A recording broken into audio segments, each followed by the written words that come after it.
Hi, my name's Michelle, and I'm here today to talk about my customer service issue with BBVA, formerly BBVA Compass Bank. And I'm hoping that my situation will help future people avoid the problem that I've had with the bank, um, because it's been very stressful. So I appreciate that I've had this platform to discuss this matter and hopefully get it resolved.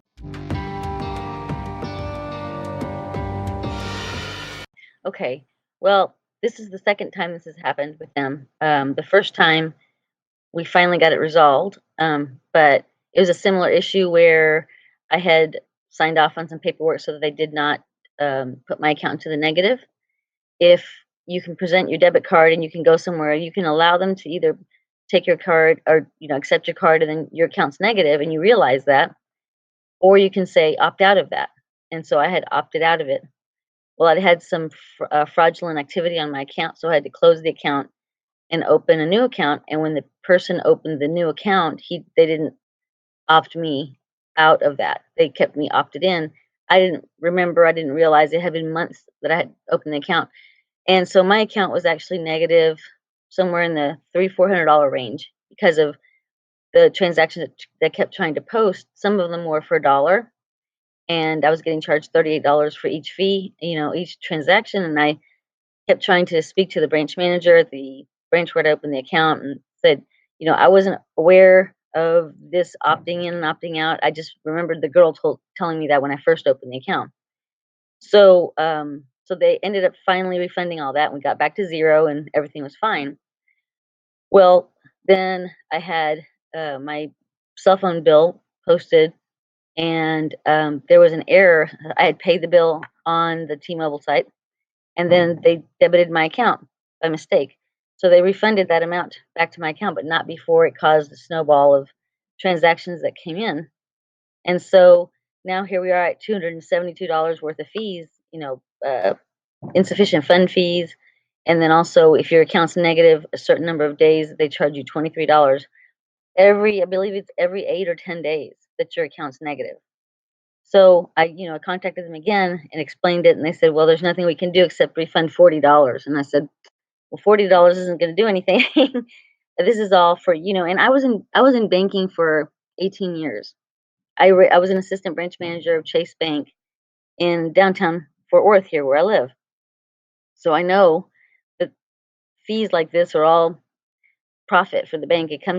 It's a general ledger that it takes money out of the general ledger and puts money into a general ledger. So it's not really real money. It's just a general ledger. And so, I explained, I said, I understand that you guys are a for-profit business, but I can't afford this. This is not I can't afford to just eat $300 basically in fees. And so the problem still is continuing. I'm going to get charged $23 again soon, and eventually be charged off of the account. That's at this point, I'm willing to take that risk because I'm not going to pay the fees because they're not. It's not really I don't think it's a fair practice. Especially when it was not through no fault of my own, and they can see where the transaction was refunded by T-Mobile. So what are you thinking about doing now? Are you thinking about switching? What's your plan? Yes, I mean, if this doesn't get resolved, I'm going to go ahead and switch banks. And I opened up what's called a net spend account, which is just like a debit. It's a debit card. It's not really something a bank account per se that I can use locally because you've got cost money to put money into the account. But it's serving its purpose right now, so at least I can transact business without fully closing my BBVA yet. What would you say was the striking point that made you say, you know what, this is it? I'm writing a review about them. Well, but when I talked to customer service and I explained this issue to the guy, and he said, "So you had fraudulent activity?" I said, "No, no, no. There's no fraudulent activity. There was an error made with my cell phone company." I explained the whole thing, and he sent me to the fraudulent department, and I was like, I just told the guy on the other, I had to explain this whole story again to the gentleman on the other end at the fraud department, and he said, "Well, I'm sorry for your trouble. Let me see what we can do." And then he said, "Well, we can refund you $40." And I was like, "Okay, that's not really going to help me." He said, "Well, that's all we can do." And I said, he said, "I've seen that you've gotten some previously refunded fees." I went, "Right, that was for a completely different situation, but that was for the same type of error that you guys made." And he glossed over that. And so I was like, that's just customer service is important. I'm in sales, and listening and helping customers is what it's about. I mean, that's without customers, you won't have a business. Let me ask you this, please. Why did you decide to go public with your story?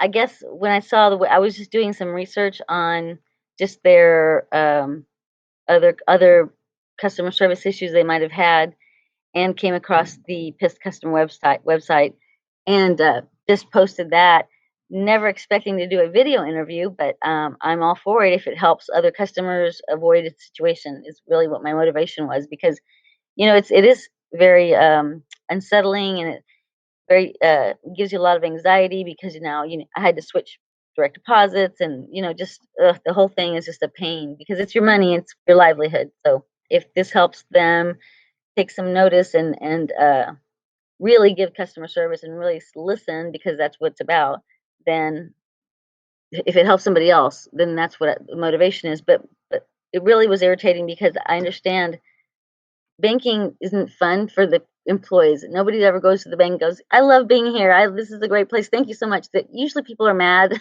when they go to the bank. So I get it, because I did it for 18 years. But it's just about having the person walk out feeling like they accomplished something, if someone heard them, and if we're not able to fix the problem, fine, but at least explain why it happened, why you can't fix it, but don't gloss over it, and try to brush them off with a $40 refund. That just doesn't help anything. It's insulting, actually.